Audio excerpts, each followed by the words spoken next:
That's the wrong number. That should be number 4, but the sticker falls off because I keep opening the book. Oh, chapter 12, remember they killed the queen who turned into the big green serpent, who was the same big green serpent that had killed Prince Rilian's mother, who was Ramandu's daughter from Voyage of the Dawn Treader. She is a bad, bad lady, that lady of the green kirtle. I don't like her. But now she's gone. Chapter 13, Underland without the queen. All felt that they had earned what Scrub called a breather, a rest. The witch had locked the door and told the Earthmen not to disturb her, so there was no danger of interruption for the moment. Their first business was, of course, Puddleglum's burnt foot, because he stamped out the fire, remember? A couple of clean shirts from the prince's bedroom, torn into strips, and well greased on the inside with butter and salad oil off the supper table, made a fairly good dressing. Please, next time you get hurt, do not put salad oil and butter on your sore. There's better things now. When this had been applied, they all sat down and had a little refreshment and then discussed plans for escaping from the underworld. Rilian explained that there were quite a lot of outlets, roads, ways, by which one could get to the surface. He'd been taken out through most of them at one time or another, but he had never gone out alone, only with the witch, and he had always reached these outlets by going in a ship across the sunless sea, the ship that they rode in that took days and days. What the Earthman would say if he went down to the harbor without the witch and with 3 strangers and simply ordered a ship, well, no one could guess. But most likely they would ask awkward questions. On the other hand, the new outlet, the one for the invasion of the overworld, was on this side of the sea, and it was only a few miles away. And the prince knew that it was nearly finished. Only a few feet of earth divided the diggings from the outer air, or the overworld. It was even possible that it had now been quite finished. Perhaps the witch had come back to tell him this and to start the attack. Even if it was not, they could probably dig themselves out by that route in a few hours, if they could only get there without being stopped, and if only they found the diggings unguarded. But those were the difficulties. "If you ask me," began Puddleglum, when Scrub interrupted. "I say," he said, "what's all that noise?" "I've been wondering that for some time," said Jill. They had all, in fact, been hearing the noise, but it had begun and increased so gradually that they did not know when they had first noticed it. For a time, it had been only a vague disquiet, like gentle winds or traffic that you hear very far away. Then it swelled to a murmur, like the sea. Then came rumblings and rushings, and now there seemed to be voices as well, and also a steady roaring that was not voices. "By the lion," said Prince Rilian, you know what he means, "it seems that this silent land has found a tongue at last." He rose, walked to the window, and drew aside the curtains. The others crowded round him to look out too. The very first thing they noticed was a great red glow. Its reflection made a red patch on the roof of the underworld, thousands of feet above them, so that they could see a rocky ceiling which had perhaps been hidden in darkness ever since the world was made. The glow itself came from the far side of the city, so that many buildings, grim and great, stood up blackly against it. But it also cast its light down many streets that ran from it toward the castle. And in those streets, something very strange was going on. The closely packed, silent crowds of Earthmen had vanished. Instead, there were figures darting about by 1s or 2s or 3s. They behaved like people who do not want to be seen, lurking in the shadow behind the buttresses or in the doorways, and then moving quickly across the open into fresh places of hiding. But the strangest thing of all, to anyone who knew gnomes, was the noise. Shouts and cries came from all directions, but from the harbor they came a low, rumbling roar, which grew steadily louder and was already shaking the whole city. "What's happened to the Earthmen?" said Scrub. "Is it them shouting?" "'Tis hardly possible," said the prince. I never heard one of the rascals so much as speak with a loud voice in all the weary years of my bondage. It is some new devilry, I don't doubt. And what is that red light over there? Asked Jill. Is something on fire? If you ask me, said Puddleglum, I should say that was the central fires of the earth, breaking out to make a new volcano. We'll be in the middle of it soon, I shouldn't wonder. Look at that ship, said Scrub. Why is it coming on so quickly, and no one's rowing it? Look, look, said the prince. The ship is already far this side of the harbor. It is in the street. Look, all the ships are driving into the city. By my head, the sea is rising. The flood is upon us. Aslan be praised, this castle stands on high ground, but the water comes on grimly fast. What can be happening? Cried Jill. Fire and water and all those people dodging about the streets? I'll tell you what it is, said Puddleglum. That witch has laid a train of magic spells so that whenever she was killed, at the same moment her whole kingdom would fall to pieces. She's the sort that wouldn't so much mind dying herself if she knew that the chap who killed her was going to be burned or buried or drowned 5 minutes later. Thou hast hit it, friend Wiggle, said the prince. When our swords hacked off the witch's head, that stroke ended all her magic works, and now the deep lands are falling to pieces. We are looking at the end of the underworld. That's it, sir, said Puddleglum, unless it should happen to be the end of the whole world. That's just like Puddleglum. But are we just going to stand here and wait? Gasped Jill. Not by my counsel, said the prince. I would save my horse, Coal Black, and the witch's horse, Snowflake, a noble beast and worthy of a better mistress, which are both stabled in the courtyard. After that, let us make shift to get out to high ground and pray that we shall find an outlet. The horses can carry 2 each at need, and if we put them to it, they may outstrip the flood. Will your highness not put on armor? Asked Puddleglum. I don't like the look of those, and he pointed down to the street. Everyone looked down. Dozens of creatures, and now that they were close, they were obviously the Earthmen. They were coming up from the direction of the harbor, but they were not moving like an aimless crowd. They behaved like modern soldiers in an attack, making rushes and taking cover, anxious not to be seen from the castle windows. I dare not see the inside of that armor again, said the prince. Remember the black suit of armor that he was in when they first met him in the overworld? I rode in it as a movable dungeon, and it stinks of magic and slavery. But I will take the shield. He left the room and returned with a strange light in his eyes a moment later. Look, friends, he said, holding out the shield toward them. An hour ago it was black and without device, meaning there was no design on it. And now this. The shield had turned bright as silver, and on it, redder than blood or cherries, was the figure of the lion. It looks just like Peter's shield did in Lion, Witch, and the Wardrobe. Like the Bible that I colored with the silver Sharpie that you will never do.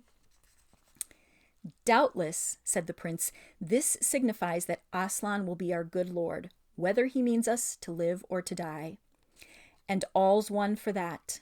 Now, by my counsel, we shall all kneel and kiss his likeness, and then all shake hands one with another, as true friends that may shortly be parted. And then let us descend into the city and take the adventure that is sent to us. And they all did as the prince had said. But when Scrub shook hands with Jill, he said, So long, Jill. Sorry I've been a funk and so ratty. I hope you get home safe. And Jill said, So long, Eustace, and I'm sorry I've been such a pig. And this was the first time they had ever used Christian names, their first names, because one didn't do it at their school. The prince unlocked the door, and they all went down the stairs, 3 of them with drawn swords, and Jill with her drawn knife. The attendants had vanished, and the great room at the foot of the prince's stairs was empty. The gray, doleful lamps were still burning, and by their light they had no difficulty in passing gallery after gallery and descending stairway after stairway. The noises from outside the castle were not so easily heard as they had been in the room above. Inside the house, all was still as death and deserted. It was as they turned a corner into the great hall on the ground floor that they met their first earthman, a fat, whitish creature with a very pig-like face who was gobbling up all the remains of the food on the tables. It squealed. The squeal also was very like a pig's, and then it darted under a bench, whisking its long tail out of Puddleglum's reach just in the nick of time. And then it rushed away through the far door, too quickly to be followed. From the hall, they came out into the courtyard. Jill, who went to a riding school in the holidays, had just noticed the smell of a stable, a very nice, honest, homely smell it is to meet in a place like the Underland. When Eustace said, "Great Scott! Look at that!" A magnificent rocket had risen from somewhere beyond the castle walls and broken into green stars. "Fireworks," said Jill in a puzzled voice. "Yes," said Eustace, "but you can't imagine those earth people letting them off for fun. It must be a signal. And it means no good to us, I'll be bound," said Puddleglum. "Friends," said the prince, "when once a man is launched on such an adventure as this, he must bid farewell to hopes and fears. Otherwise death or deliverance will both come too late to save his honor and his reason. Ho, my beauties." He was now opening the stable door. "Hey, cousins, steady, steady, Coal-Black. Steady now, Snowflake. You are not forgotten." He called them his cousins. That's kind of cute, isn't it? The horses were both frightened by the strange lights and the noises. Jill, who had been so cowardly about going through a black hole between one cave and another, went in without fear between the stamping and snorting beasts, and she and the prince had them saddled and bridled in a few minutes. Very fine they looked as they came out into the courtyard, tossing their heads. Jill mounted Snowflake, and Puddleglum got up behind her. Eustace got up behind the prince on Coal-Black, and then, with a great echo of hoofs, they rode out of the main gateway into the street. "Not much danger of being burnt, that's the bright side of it," observed Puddleglum, pointing to their right. There, hardly 100 yards away, lapping against the walls of the houses, was the water. "Courage," said the prince. "The road there goes down steeply. That water has climbed only half up the greatest hill of the city. It might come so near in the first half hour and come no nearer in the next 2. My fear is more of that." And he pointed with his sword to a great tall earthman who had boar's tusks, followed by 6 others of assorted shapes and sizes, who had just dashed out of a side street and stepped into the shadow of the houses where no one could see them. The prince led them, aiming always in the direction of the glowing red light, but a little to the left of it. His plan was to get round the fire, if it was a fire, and then onto the high ground, in hopes that they might find their way to the new diggings. So there they are. You can probably figure out which horse is called Snowflake and which is which is Coal-Black, right? Because of their colors. And so Jill is riding with Puddleglum. Rillian has Scrub behind him. You can't see. And there's the Earthmen on the bottom who are trying to hide. And look at how brave Jill is. She's riding out in front. She helped saddle and bridle the horse because that's what she's good at. That's the thing that she loves and that she knows about. We all have something that we're good and that we know about and that we're brave about. That was her thing. Unlike the other 3, the prince seemed to be almost enjoying himself. He whistled as he rode, and he sang snatches of an old song about Corin Thunderfist of Archenland. That is the same song when the children first got to Narnia and they were in the palace. That's the song that someone sang to them at that big feast called The Horse and His Boy, which is about Corin Thunderfist of Archenland, which, by the way, is the next book that we're going to get to read. He's kind of giving us a hint, a little clue. The truth is, the prince was so glad at being free from his long enchantment that all the dangers around him seemed a game in comparison. But the rest of them found it an eerie journey. Behind them was the sound of clashing and entangled ships and the rumble of collapsing buildings. Overhead was the great patch of lurid light on the roof of the underworld. Ahead was the mysterious glow, which did not seem to grow any bigger. From the same direction came the continual hubbub of shouts and screams, catcalls, laughter, squeals and bellowings, and fireworks of all sorts rising in the dark air. No one could guess what they meant. Nearer to them, the city was partly lit up by the red glow, and partly by the very different light of the dreary gnome lamps. But there were many places where neither of these lights fell, and those places were jet black. And in and out of those places, the shapes of the earthmen were darting and slipping all the time, always with their eyes fixed on the travelers, always trying to keep out of sight themselves. There were big and little faces, huge eyes like fishes' eyes, and little eyes like bears'. There were feathers and bristles, horns and tusks, nose like whipcord, and chin so long that they looked like beards. Every now and then, a group of them would get too big or come too near, and then the prince would brandish his sword and make a show of charging them. And the creatures, with all manner of hootings and squeakings and cluckings, would dive away into the darkness. But when they had climbed many steep streets and were far away from the flood and almost out of the town on the inland side, it began to be more serious. They were now close to the red glow and nearly on a level with it, though they still couldn't see what it really was. But by its lights, they could see their enemies more clearly. Hundreds, perhaps even a few thousands of gnomes were all moving toward it, but they were doing so in short rushes, and whenever they stopped, they turned and faced the travelers. "If your highness asked me," said Puddleglum, "I'd say those fellows were meaning to cut us off in front." "That was my thought too, Puddleglum," said the prince, "and we can never fight our way through so many." I said fight. "Hark, you! Let us ride forth close by the edge of yonder house, and even as we reach it, slip off into its shadows." He's talking to Puddleglum now. "The lady and I will go forward a few paces. Some of these devils will follow us, I doubt not. They're thick behind us. And then do you, Puddleglum, you who have long arms, take one alive if you may, as it passes your ambush. We may get a true tale out of it or learn what is their quarrel against us." But won't the others all come rushing at us to rescue the one we catch?" said Jill, in a voice that wasn't quite so steady as she tried to make it.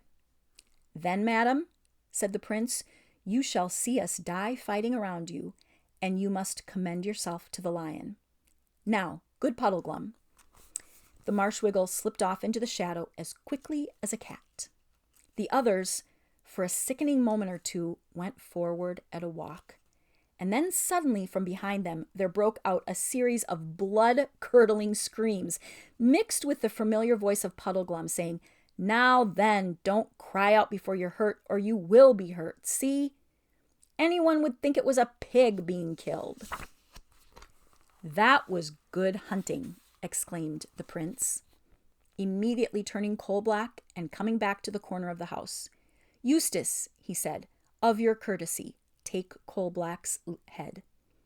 Then he dismounted, and all three gazed in silence while Puddleglum pulled his catch out into the light. It was a most miserable little gnome, only about 3 feet long. It had a sort of ridge like a coxcomb, only hard, like what a rooster has on top of its head. It had little pink eyes and a mouth and chin so large and round that its face looked like that of a pygmy hippopotamus. If they had not been in such a tight place, they would have burst into laughter at the sight of it. "Now, Earthmen," said the prince, standing over it and holding his sword tip very near the prisoner's neck, not hurting it, but just being stern. "Speak up like an honest gnome, and you shall go free. Play the knave with us, and you are but a dead earthman." "Good Puddleglum, how can it speak while you hold its mouth tight shut?" "No, and it can't bite either," said Puddleglum. "If I had the silly soft hands you humans have," saving your highness's reverence, "I'd have been all over blood by now. Yet even a Marshwiggle gets tired of being chewed." "Sirrah," said the prince to the gnome, "one bite and you die. Let its mouth open, Puddleglum." "Ooh-wee!" squealed the earthman. "Let me go! Let me go! It isn't me! I didn't do it!" "Didn't do what?" said Puddleglum. "Whatever your honor say I did do," answered the creature. "Tell me your name," said the prince, "and what you earthmen are all about today." "Oh, please, your honors, please, please, kind gentlemen," whimpered the gnome. "Promise you will not tell the Queen's Grace anything I say." "The Queen's Grace, as you call her," said the prince sternly, "is dead. I killed her myself." "What?" cried the gnome, opening its ridiculous mouth wider and wider in astonishment. "Dead? The witch dead, and by your honor's hand?" It gave a huge sigh of relief and added, "Why, then your honor is a friend." The prince withdrew his sword an inch or so. Puddleglum let the creature sit up. It looked round on the four travelers with its twinkling red eyes, chuckled once or twice, and began. That's the end of chapter 13. That's strange because I thought the Earthmen gnomes were people who loved the queen and were doing her bad work. Maybe not. End of chapter 13.